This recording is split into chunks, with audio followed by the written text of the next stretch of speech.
companhia, né? Onde realmente a gente atraiu os clientes, onde é o nosso primeiro ponto de contato, e é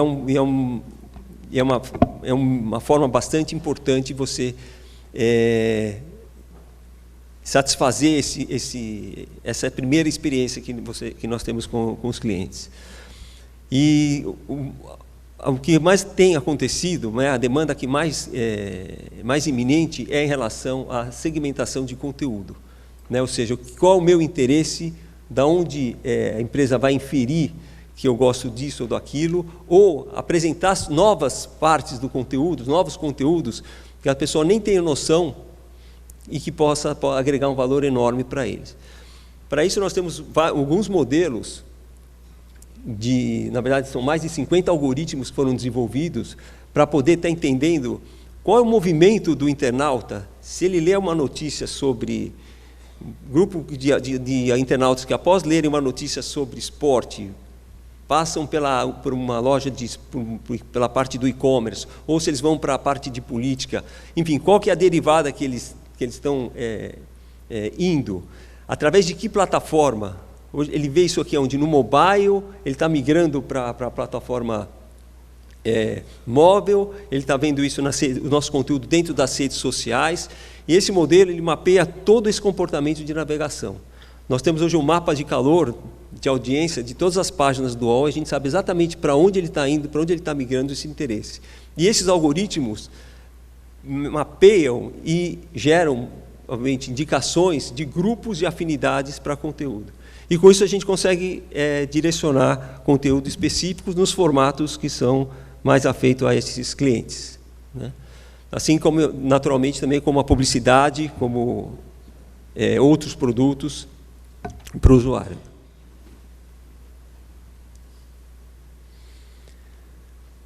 Em termos de publicidade, como eu comentei, publicidade é um campo mais rico, acho que hoje, que a gente tem em termos de mudança em relação ao ambiente, né? Hoje, o mapeamento das necessidades do usuário é feito de uma forma muito rápida e muito eficaz, né? Acho que aí eu vou destacar o retargeting e o real-time bidding.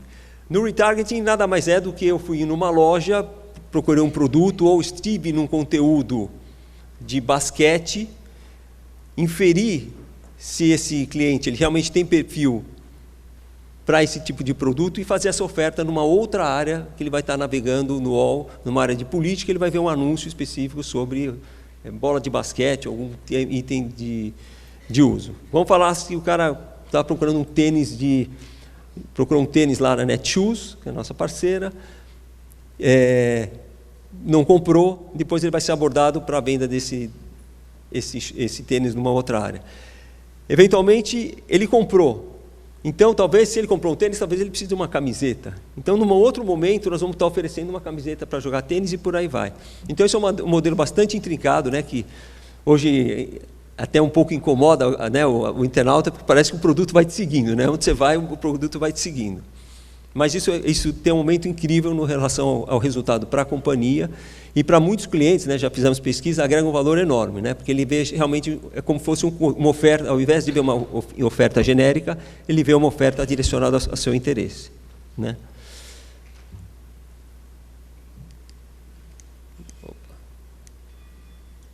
O behavior targeting, que é conforme o hábito de navegação, de consumo de conteúdo, nós ofertamos produtos específicos para ele, né? O Behavior Targeting é também uma ferramenta muito importante, porque você consegue não só direcionar a oferta, mas você consegue um incremento muito grande de conversão final, né? Porque você realmente mapeia os segmentos e tem modelos estatísticos de comportamento que você realmente pega ele no melhor momento, no melhor canal, com a melhor oferta e com o melhor produto, né?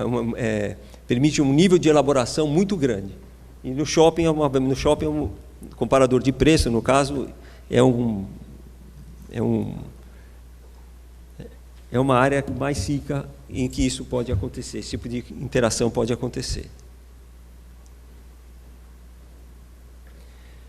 E conforme eu falei, todas as ações são medidas e são armazenadas. O grande desafio é manter esse banco de dados de informações atualizado e disponíveis para as outras áreas que precisam ter alguma informação desse relacionamento.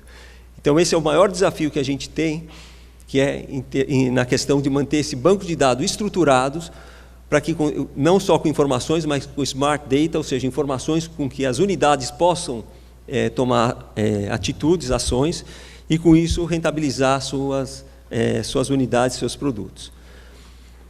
Eu vou passar muito rapidamente. Apesar de toda essa evolução do Big Data, do Loyalty, etc., continua valendo a velha ferramenta do Database Marketing, que é simplesmente a segmentação estatística de probabilidade de comportamento de consumidores, que continua ainda bastante importante para o ciclo de vida dos clientes. Desde para quem que eu vou vender, qual a expectativa de monetização, e qual a expectativa de retorno que a gente vai ter e de fidelidade desse cliente. Então, esses modelos continuam sendo bastante usados, obviamente, mas muito mais enriquecidos, porque nós agregamos a questão das plataformas que eles estão utilizando. Deixa eu correr aqui. Então, aqui a gente tem exemplos de modelagem em relação à gestão de carteira, ou seja, carteiras de clientes do produto A, B ou C, da unidade A ou B ou C, que vai desde o modelo de perfil de adquire e pague, ou seja, que tem propensão de comprar e pagar, não só comprar, modelo de propensão de win-back, ou seja, ele cancelou por algum motivo, com que argumento, qual é a melhor estratégia para poder trazê-lo de volta, os modelos de propensão ao churn, para fazer ações preventivas e preditivas, e modelos de reativação para não pagantes e cancelados. E por último, a questão dos investimentos de marketing que nós fazemos. A UOL é um dos maiores anunciantes de marketing online, apesar de ter a maior audiência da internet, nós utilizamos muito, obviamente, o marketing online, mas com muita propriedade e com muita assertividade, justamente por conta da utilização das ferramentas de ROI para a decisão de compra de mídia e retorno, expectativa de retorno. O grande ponto aqui hoje, muito discutido em questão da privacidade, não personalização da oferta, no ponto de vista de identificação do usuário final. Nós temos uma série de políticas hoje de privacidade, utilizamos dados anonimamente do usuário, mas com a sua anuência. Então, a gente toma sempre muito cuidado em relação a isso, para evitar ser visto, ser percebido e realmente estar invadindo, indo além daquilo que o cliente espera que a ferramenta possa fazer. Isso é um cuidado muito grande que a gente tem, e com isso a gente tem conseguido criar um relacionamento de longo prazo com a nossa audiência e, como eu falei, diversificar a oferta dos nossos produtos. Enfim, ele tem várias áreas, várias oportunidades onde ele pode interagir em relação a dar um feedback em relação à questão da abordagem comercial que nós fazemos através das ferramentas de segmentação. Bom, eu vou abrir para perguntas, e se é que a gente tem tempo. Marcelo, obrigado pela sua apresentação. A princípio, eu tenho uma pergunta para ti, que você explorou bastante a questão dos modelos como um pilar importante na estratégia de loyalty. E também você disse que é importante que todas as ações tenham um ROI tangível. Eu queria entender contigo como é que vocês endereçam essa questão de que modelo tem uma parte dele que é incerta, uma parte dele que é imprevisível, com um ROI tangível para todas as ações, para todos os estímulos. Ótima pergunta. O ROI, em primeiro lugar, o ROI é uma ferramenta que vai indicar a eficiência, probabilidade de eficiência. E quanto mais se usa, mais se retroalimenta, principalmente, mais eficiente a gente é. Então, hoje, o nível de assertividade que a gente tem é muito grande em relação às ações.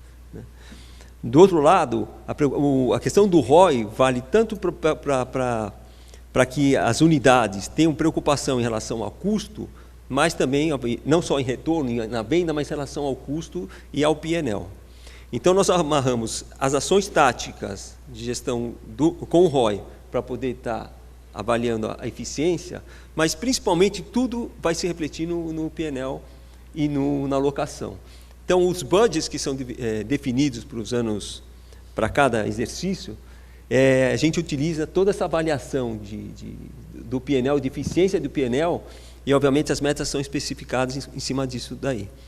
E, obviamente, a gente tem áreas de apoio e as mesmas unidades de negócio que têm métricas específicas para relação de ganhos de eficiência. Perfeito. André, a gente pode abrir para perguntas? Por favor, pessoal, à vontade. Quem tiver pergunta para o Marcelo. Marcelo, na verdade, eu tenho uma pergunta. No nosso evento em Las Vegas, o America's Customer Festival, no mês passado, muito se discutiu essa questão da privacidade do consumidor. O consenso geral é que vai haver um período de transição, na verdade, em que a privacidade, a sensação de invasão de privacidade vai se tornar, na verdade, a conveniência do consumidor, pela personalização da oferta, da comunicação. E você comentou que, por questões éticas, existe, enfim, uma barreira para que se possa analisar a nível individual o consumidor. Minha pergunta é qual o impacto que existe com relação a esse ponto na assertividade da personalização da comunicação e de outras estratégias que vocês têm voltadas para o consumidor. Vamos lá, rapidinho, porque esse é um campo bastante extenso. Hoje, quando o internauta ele começa a publicar nas redes sociais aquilo realmente o que ele gosta, aquilo que ele faz, ou mesmo na interação dentro nas nossas ferramentas de interação com o usuário, começa a manifestar o que ele quer, o que ele tem, obviamente a gente sabe que é uma coisa específica e com isso é uma informação pública, porque ele publica, e com isso a gente pode utilizar essa informação de uma forma agregada para a tomada de decisão também. Então, obviamente, as redes sociais, né, eu acabei passando por esse ponto, tem sido bastante importante, não só para a difusão do conteúdo do UOL, mas para a interação, né, a gente acompanha quais conteúdos são reverberados, nós acompanhamos quais são as opiniões, a gente acompanha quais são as experiências de consumo dos nossos produtos ou mesmo de outros produtos, e com isso a gente consegue avaliar especificamente o usuário. Então, a questão é você entrar na privacidade dentro daquilo que ele te oferece de forma privada. Outra coisa é aquilo que ele está falando de uma forma, vamos dizer assim, aberta para o mercado, para todo mundo saber e ver. E a partir daí, obviamente, você consegue trabalhar essa informação, porque é uma informação pública, né? Quer dizer, ele que está se expondo ao mercado em relação a essas informações.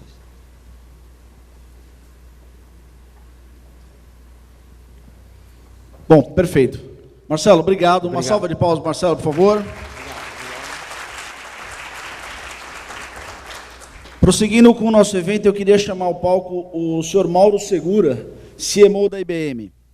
O Mauro é diretor de Marketing e Comunicação da IBM, formado em Engenharia e Análise de Sistemas, com pós-graduação em Marketing. Tem mais de 25 anos de experiência em comunicação, marketing e venda nas áreas de tecnologia e telecomunicações. É um blogueiro ativo, com blog próprio e colaborador de vários blogs como Meio Mensagem e Brasil Post. É apaixonado por tecnologia e mídias sociais, porém é jardineiro e cozinheiro nos finais de semana. Por favor, Mauro. Valeu, obrigado. Bom dia. Vocês estão me ouvindo bem? Eu gosto muito de falar essa questão de ser jardineiro, porque vai totalmente contra a questão de blogueiro, né? Então, bem, vamos lá. A IBM, nos últimos 10 anos, ela vem realizando pesquisas através de entrevistas presenciais com presidentes, executivos em geral, C-level, né? CEO, CMO, CFO, CHRO, que são os líderes de recursos humanos, COO, que são os executivos de logísticas e operação. A IBM vem nesses 10 anos fazendo essas entrevistas exatamente para conhecer o que se discute nas salas de decisão dessas empresas, como funciona a cabeça desses líderes. E a empresa, nós, IBM, aprendemos muito com isso. Bem, como é que a gente faz aqui para mudar? Vamos lá. Para onde que eu tenho que apontar aqui? Alguém pode me ajudar aqui? Eu não sei se... Vamos lá.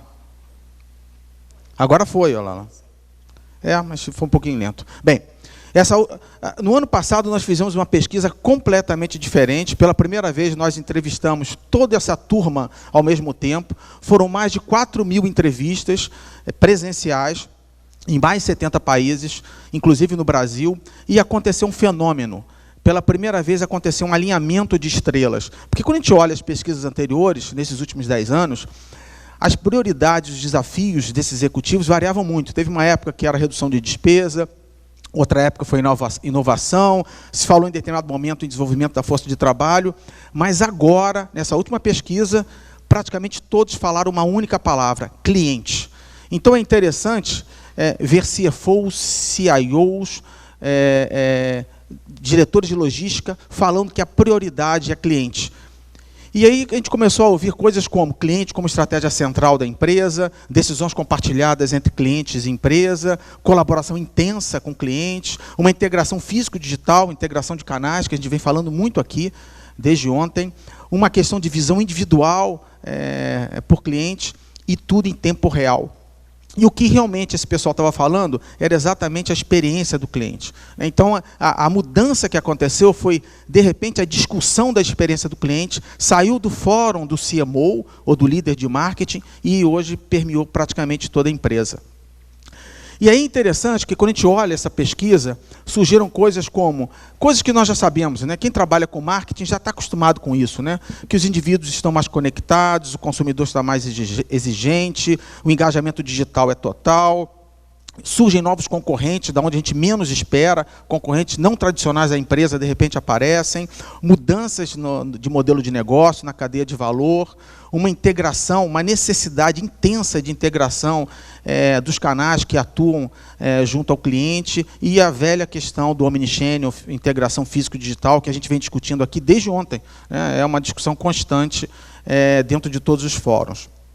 E é interessante, quando a gente olha tudo isso, a pessoa ou executivo-chave é o CMO, ou a comunidade de marketing, né? Nunca se esperou tanto da comunidade de marketing como agora. Marketing virou o protagonista dentro das empresas, vai muito além da publicidade, do marketing tradicional como a gente conhece. Isso vem trazendo enormes desafios para os líderes de marketing, e é isso que a gente vai conversar um pouco aqui, exatamente fruto dessa pesquisa. Não somos nós que estamos falando, são exatamente 500 CMOs que nós entrevistamos no final do ano passado. Daquelas 4.000 entrevistas, aproximadamente 500 e poucos CMOs deram a sua visão da transformação que é necessária acontecer dentro das empresas e na própria atividade de marketing. E aí eles apresentaram 6 prioridades, né? A primeira prioridade é que existe uma necessidade de identificar as preferências e as tendências em todos os pontos de contato que o cliente tem com a empresa. Isso já é um desafio para marketing, porque tradicionalmente nós de marketing, eu me coloco como marketing, porque eu sou, né, nós sempre nos preocupamos muito com o processo de venda, né? E é interessante porque o processo de venda, a gente está falando de publicidade, dos pontos tradicionais, eu estou vendo que está vindo um abafo, que bem, melhorou. Dos pontos tradicionais de publicidade e dos pontos de contato com o cliente. Isso, tradicionalmente, o marketing sempre fez. Mas, de repente, o marketing começa a se preocupar com todos os pontos de contato que o cliente tem com a empresa, seja no call center, no atendimento ao cliente, na fatura que ele recebe pela cobrança do produto e serviço, no funcionário da empresa que vai falar sobre a empresa no mercado e toca no consumidor, toca no cliente final. Então, de repente, marketing passa a se preocupar com algo muito além do marketing tradicional de publicidade, jornalismo, produção de conteúdo.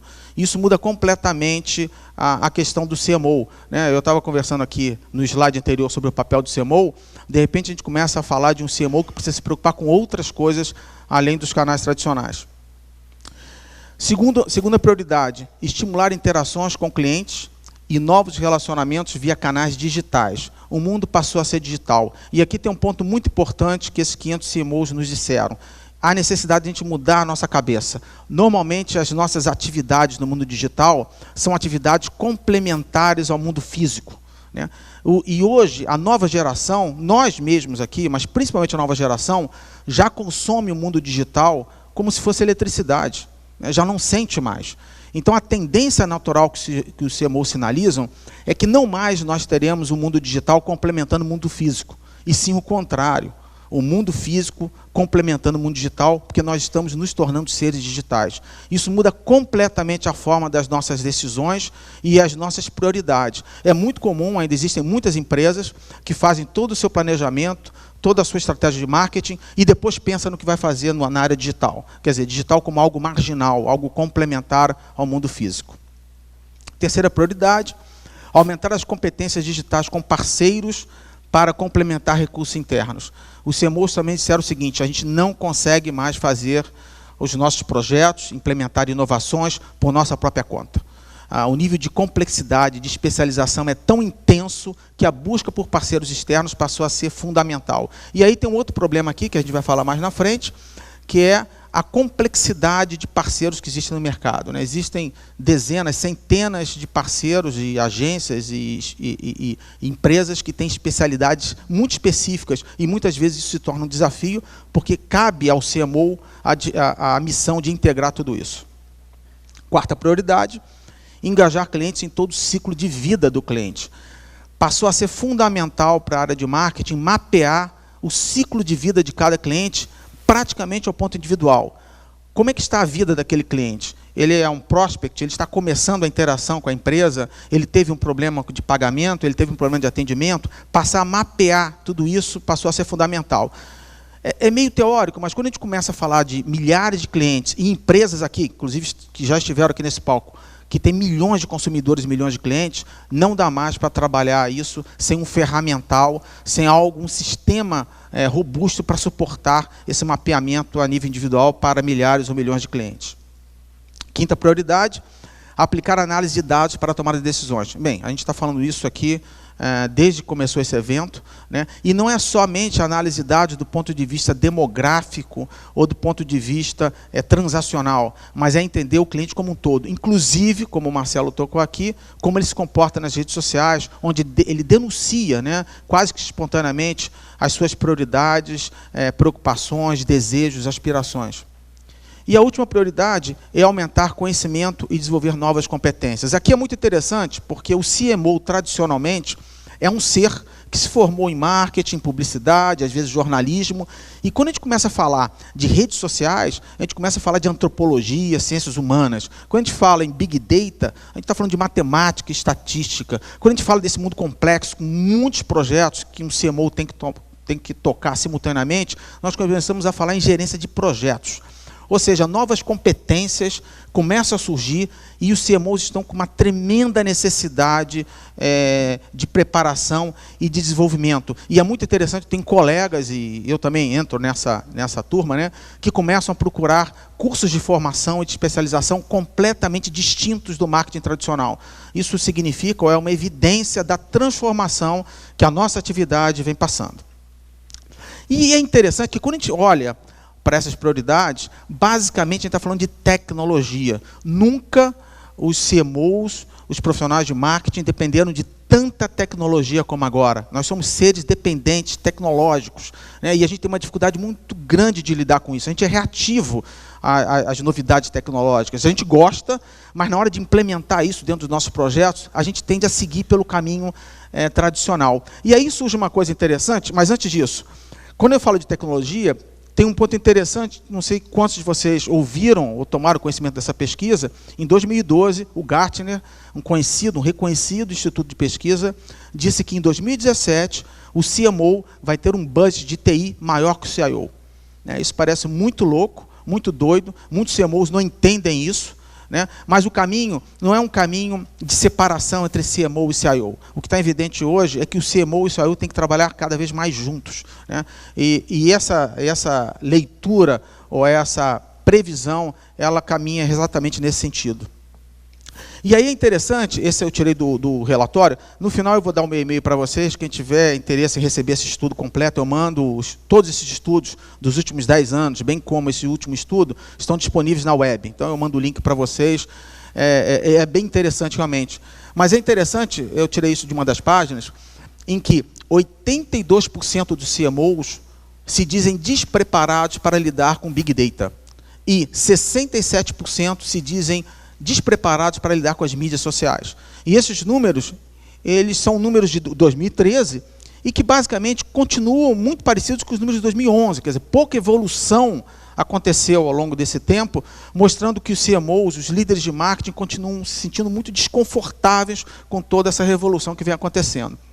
E aí, nesse estudo que nós fizemos, nessa pesquisa que nós fizemos com mais de 500 CMOs, a gente conseguiu perfilar basicamente CMOs em 3 categorias. 37% foram tradicionalistas, que são os CMOs que trabalham com marketing tradicional, publicidade tradicional, da mesma forma como se vem trabalhando ao longo da última década. 33% foram categorizados como estrategistas sociais, que estão fazendo a mudança do seu marketing baseado basicamente em mídias sociais, quer dizer, um foco muito grande na colaboração intensa com o consumidor e com o cliente. E 30% são empreendedores digitais. Esses sim, inovadores, que estão à frente dos outros, fazendo experimentações, desenvolvendo e instigando, provocando seus clientes com novas experiências em tecnologia. Nós vamos explorar um pouquinho mais isso. E é interessante porque a gente conversou... aqui tem um ponto importante. Aqui, quando a gente analisa esse perfil, e nós analisamos as empresas que foram entrevistadas, basicamente, a grande parte das empresas de sucesso e com maior performance financeira de resultados foram em cima dos CMOs, que são empreendedores digitais, mostrando que os empreendedores digitais não somente carregam inovação para os clientes, como também ajudam as empresas a obterem melhores resultados. Ou seja, houve uma combinação muito interessante.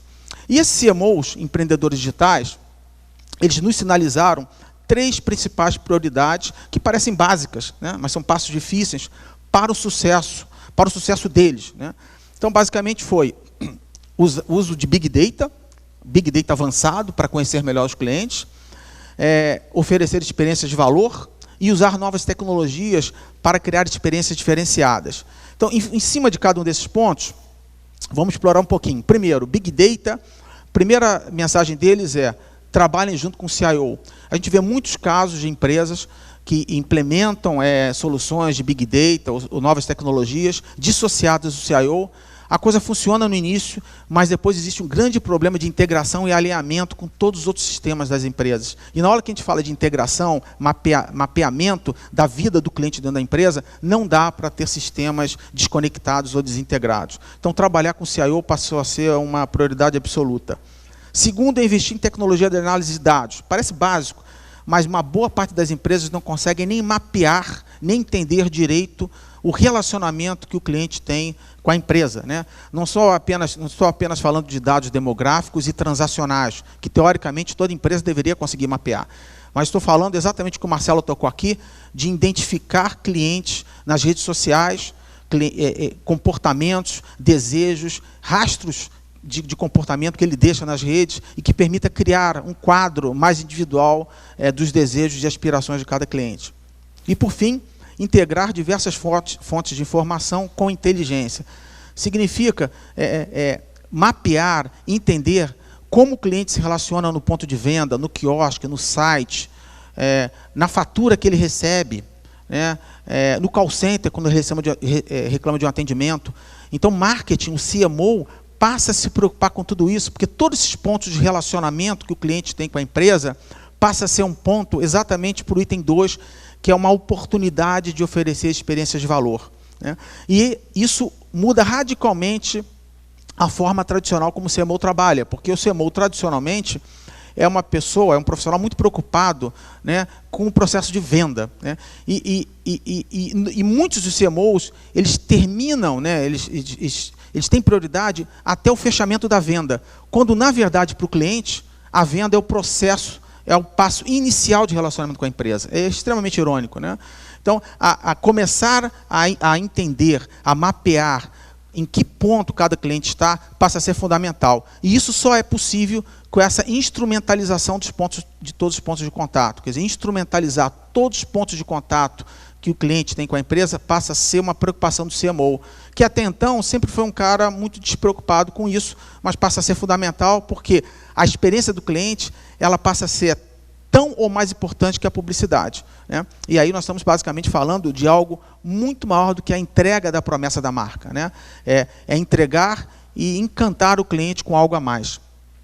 Criar valor em cada interação é um ponto super importante. A maioria das empresas, quando o cliente liga para o call center para fazer uma pergunta ou para fazer uma reclamação qualquer, normalmente o marketing não está nem sabendo o que está acontecendo. E aquilo ali é um ponto de oportunidade, né? A gente ontem teve a apresentação aqui da Coca-Cola, né, que falou exatamente sobre isso, e isso aqui passa a ser uma preocupação também da área de marketing. E, por fim, converter clientes em colegas.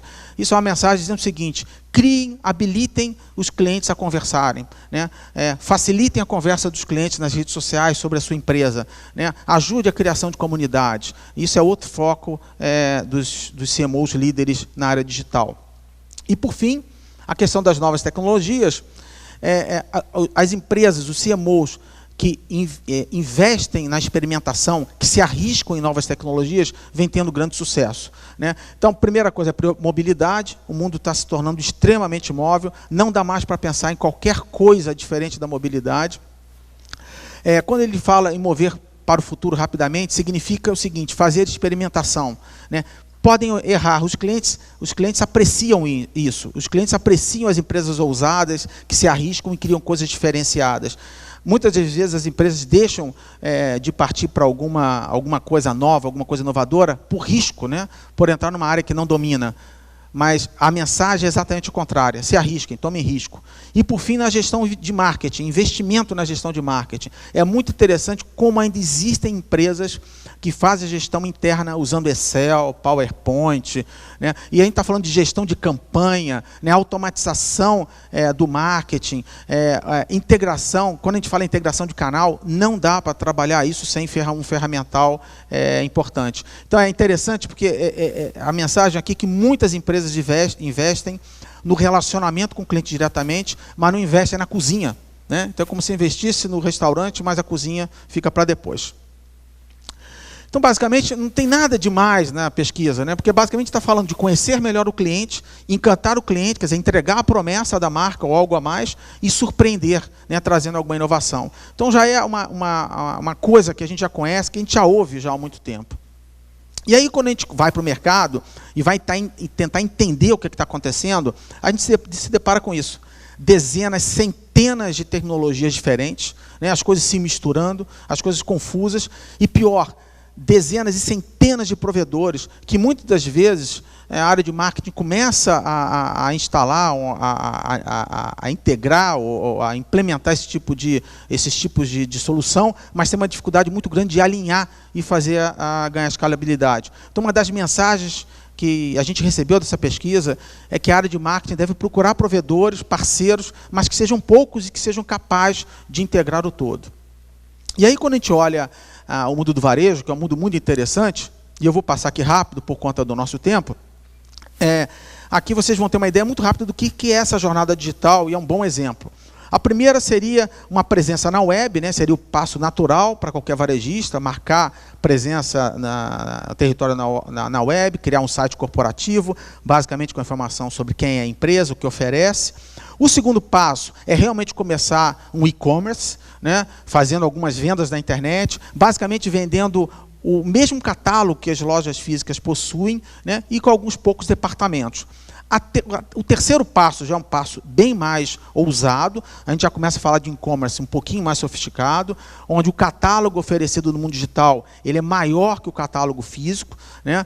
E a gente começa a falar de aplicativos móveis, e é muito comum também que essa unidade digital passe a ser uma unidade de negócio separada. E ontem se discutiu muito aqui, inclusive numa das mesas redondas de Omnichannel com o Décio Sonahara, da Magazine Luiza, o quanto é importante que essa estratégia digital ela seja feita em linha com o resto da empresa, que não nasce isolada e que tem os objetivos estratégicos muito bem definidos, para não virar um monstro em separado, né? E começa a se falar em integração das campanhas cross-channel. O quarto passo já é um passo adicional com aplicativos móveis bem mais robustos. A gente começa a falar em interação com os consumidores via mídias sociais, a questão de criação, viabilização de comunidades, né? E aí a gente começa a falar de realmente o consumidor começando a influenciar nas decisões da empresa. E por fim, que é o passo mais arrojado, ontem a gente teve uma apresentação do Groupon que realmente tocou muito nisso aqui, né? Que é a questão da exploração dos dados de geolocalização, de mobilidade, dados sociais, começa a permitir a criar promoções em tempo real. A gente tem efetivamente uma convergência do mundo físico e virtual, premiações de fidelidade em real time, ou seja, aonde eu quero chegar, né? Aonde a empresa quer chegar, aonde a empresa está, né? Essa é uma jornada digital no varejo, né? Mas é possível montar esse mapa para qualquer indústria, né? O varejo sempre é um segmento interessante para a gente olhar, porque toca a nós diretamente, né, como consumidores. Então é muito legal porque a gente consegue tangibilizar. Quando a gente olha tudo isso, né, e nós de marketing, né, que temos formação em publicidade, comunicação social, jornalismo, né, quando a gente olha isso aqui, a gente vê um mundo profundamente diferente, né, onde ROI, métricas, né, o Marcelo acabou de falar aqui também, passou a ser fundamental. Isso significa que o marketing está mudando. Vamos ver se eu consigo mudar aqui. Opa! Isso significa que o marketing está terminando, o marketing como a gente conhece, né? Absolutamente não, né? Mas a gente já começa a ler no mercado empresas como a Procter & Gamble, que é realmente um sinônimo, né, de marketing ousado, inovador, né, à frente do tempo. Ele começa a rediscutir o papel de marketing das empresas, né? É um marketing muito mais tangível, muito menos empírico, né, do que foi no passado. E a gente está caminhando largamente, a passos acelerados para isso. Por fim, esse é meu último slide. A IBM é uma empresa que há mais de 10 anos vem se especializando profundamente no desenvolvimento de soluções e sistemas na área de marketing. Nós temos hoje centenas, milhares de clientes. Aqui no Brasil temos certamente centenas, mas temos milhares de clientes no mundo que usam nossas soluções de marketing. E aqui um exemplo para vocês de como a gente atua. Nós temos soluções na área de gestão de campanha, né, campanhas cross-channel, integração físico-digital, essa questão de métricas, ROI. Soluções na área de desenvolvimento de aplicativos, né, aplicativos novos, integração com os aplicativos já existentes. Soluções na área de análise de mídias sociais, análise de sentimento. Nós estamos falando aí de capturar a percepção dos consumidores a respeito de um produto, de um serviço, né? É uma ferramenta importante para a reputação da empresa, reputação da marca. E, obviamente, da mesma maneira como é possível medir os produtos e serviços da empresa, também é possível medir os produtos e serviços do concorrente, né? Ferramentas de produção de experiência digital para os clientes. Aqui a gente está falando de desenvolvimento de portais, intranet, extranet, internet, né? Produção de conteúdo customizado, individualizado, rede social corporativa, ambiente de mensagem instantânea, quer dizer, uma interação quase que individual com o cliente. A gerência da experiência do cliente, e aqui é interessante, porque muitas das vezes o cliente interage com o nosso portal, navega pelos nossos sites, a gente tem uma dificuldade muito grande de entender qual é a experiência dele, como é que ele navega, aonde ele tem mais, onde ele aprecia mais, onde ele tem problemas, qual é o ponto de saída da nossa rede. Então, essas soluções é muito interessante, porque elas mapeiam exatamente como o cliente navega dentro dos sites, navega dentro do mundo digital, permitindo a gente encontrar oportunidades, ou pontos de gargalo, ou pontos de problema. E, por fim, a gente fala muito em redes sociais e Big Data, mas a gente já começa a falar em inteligência preditiva, né? Baseado no comportamento, nos sinais, nos rastros que os clientes deixam nos nossos sites ou nos nossos caminhos digitais. Qual será o próximo passo dele, né? Será que ele vai deixar? Ele está saindo, está deixando de ser nosso cliente? Será que ele está insatisfeito com alguma coisa? Será que ele precisa de alguma coisa baseado no que ele comprou? Então a gente começa a falar em análise preditiva de uma maneira bem mais intensa. Bem, queria agradecer a atenção de vocês. Esse é meu e-mail. Eu posso mandar para vocês, quem se interessar, o estudo, esse material. Foi um prazer estar aqui com vocês. Espero que tenha valido a pena. Obrigado. Obrigado, Mauro. Tenho só um comentário, uma pergunta rápida para fazer para você, mas você comentou bastante como o mundo dos CMOs muda em função das novas estratégias de digitais e Big Data. Mas como você vê a mudança na vida dos CIOs também dentro das companhias? O CIO, eu falo do CMO porque exatamente eu sou um CMO, né? Mas eu acho que a vida do CIO ela está tão intensa quanto a gente, né? O CIO ele já vem mudando já há algum tempo o papel dele, ele deixou de ser meramente um viabilizador da tecnologia, hoje ele é um sujeito que participa do board da empresa, participa das decisões estratégicas, mas ele ainda tem um pouco de conflito, e eu sou formado em análise de sistemas, eu trabalhei muito tempo com isso, né?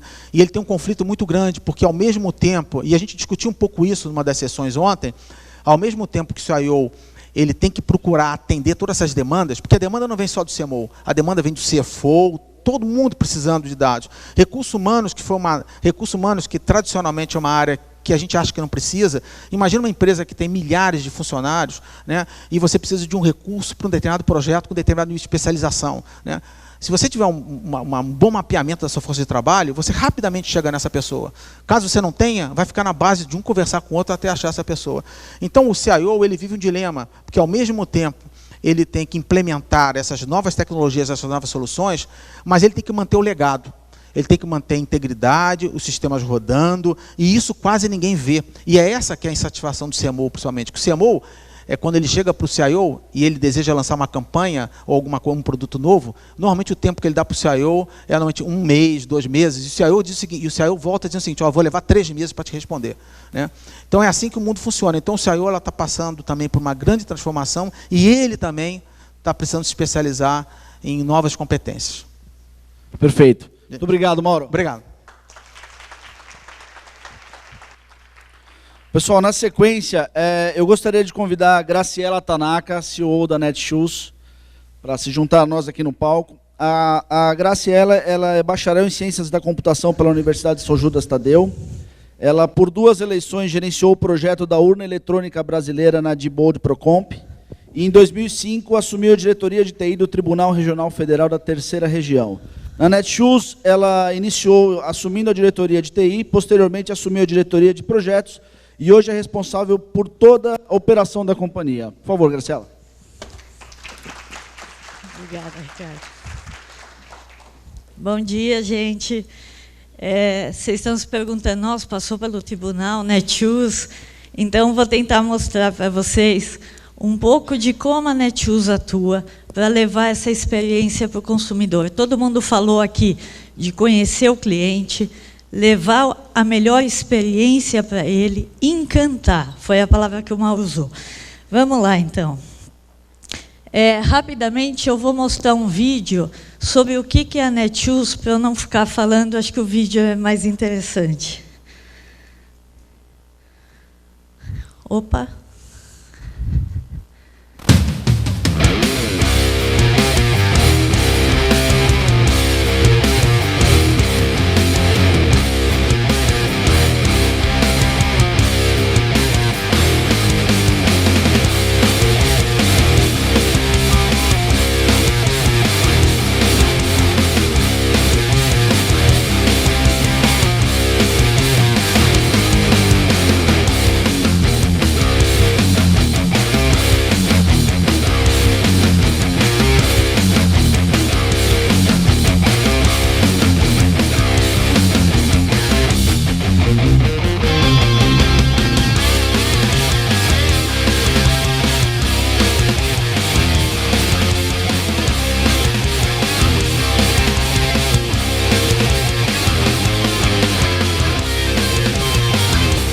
Netshoes. Bom, vamos lá. A Netshoes nasceu em 2000 com loja física, tá? Em 2002 a gente começou a se arriscar a vender pela internet. E em 2007 eu acho que foi a grande sacada e ousadia da época. Os fundadores fecharam as lojas físicas e fomos exclusivamente para o mundo online.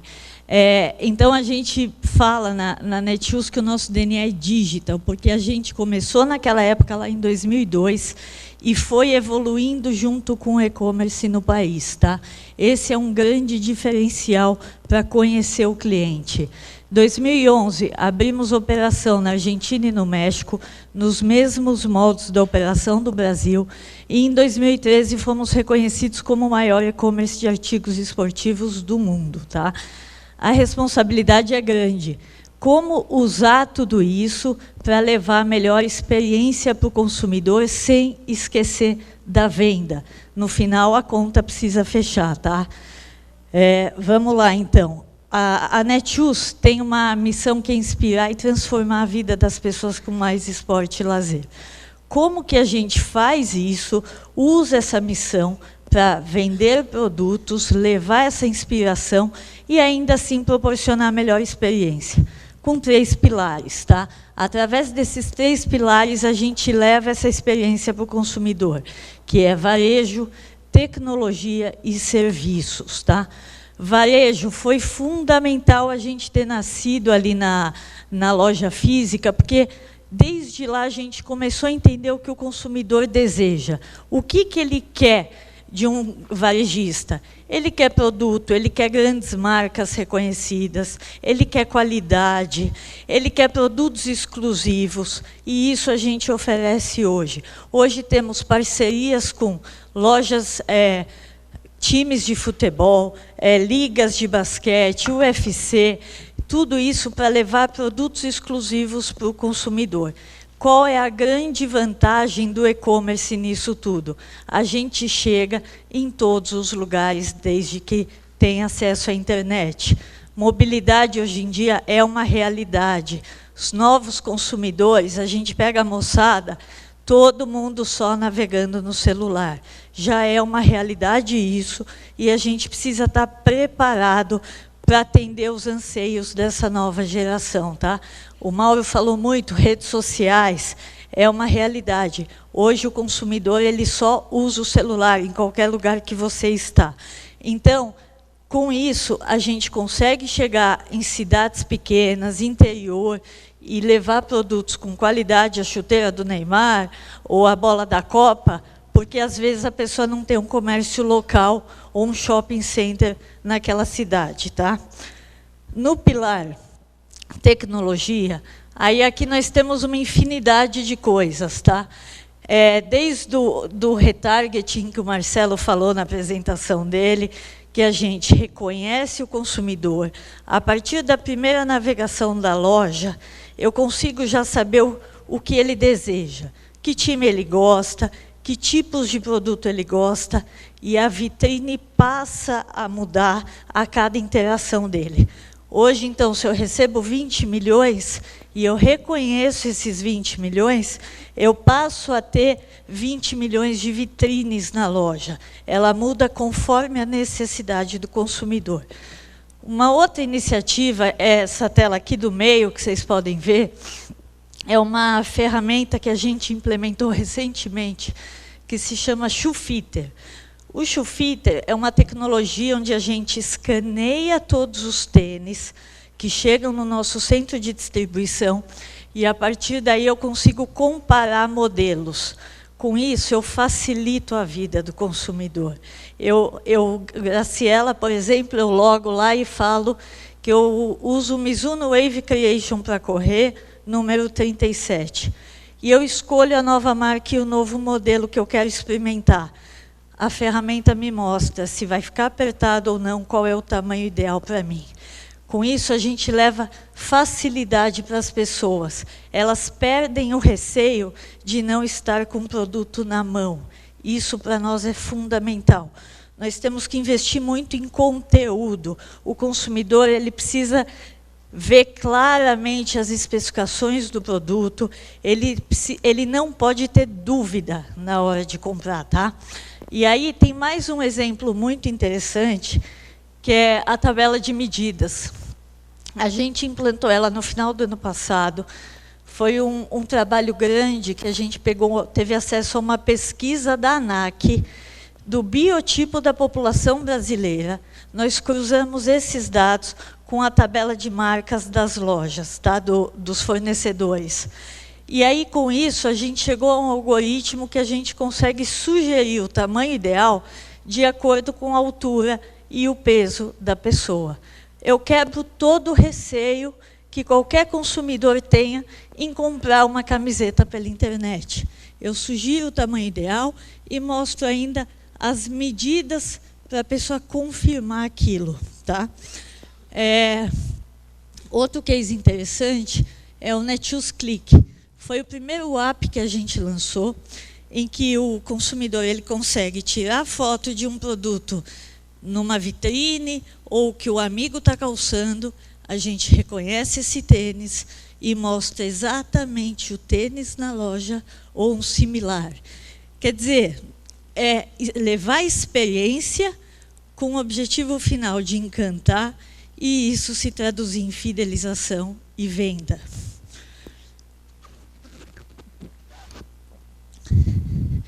E aí a gente entra no pilar serviço. Em serviço a gente tem uma infinidade de coisas que nós podemos falar aqui, tá? Desde entregas diferenciadas. Eu fico pé da vida quando eu entro num site, eu vou comprar, e o cara só me dá um prazo de entrega.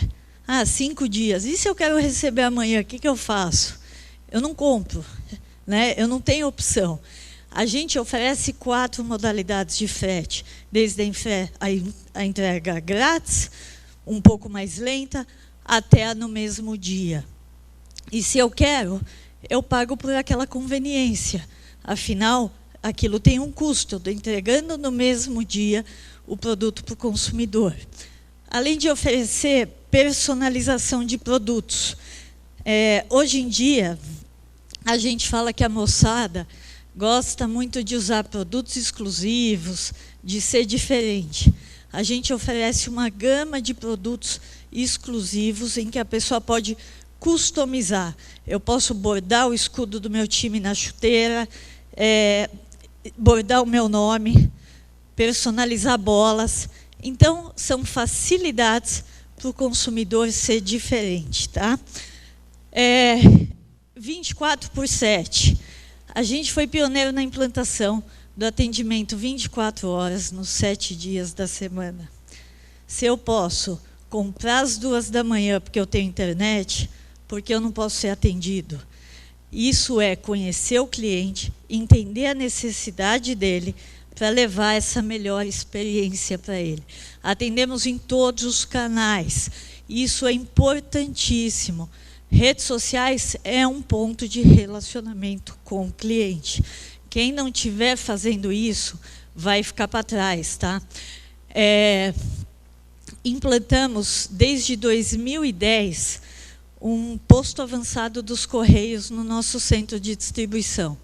Aí vocês perguntam, o que isso tem a ver com o consumidor final, se ela resolveu botar uma agência dos Correios lá no CD? Tem tudo a ver. A agência dos Correios funciona dentro do nosso CD e já roteiriza toda a carga. Com isso, eu saio com toda a carga roteirizada direto para o aeroporto e ganhei um dia na entrega final para o consumidor. Além de eu ser competitiva, passo a ser mais competitiva, eu entrego mais rápido. O consumidor percebe isso e passa a ser um diferencial da nossa loja. Tá? Temos consultores esportivos, pessoas formadas em educação física, atendendo o consumidor na nossa central de relacionamento. Isso, se ele quer comprar uma esteira, uma bike, não sabe qual produto ele vai escolher, ele tira a dúvida com esse consultor. Tá? Então, aqui são alguns exemplos que eu trouxe para vocês de como a gente atua e permeia isso dentro da companhia com o objetivo de levar essa experiência para o consumidor. Na prática, como a gente vem fazendo isso, medindo tudo isso e levando essa experiência? Eu trouxe aqui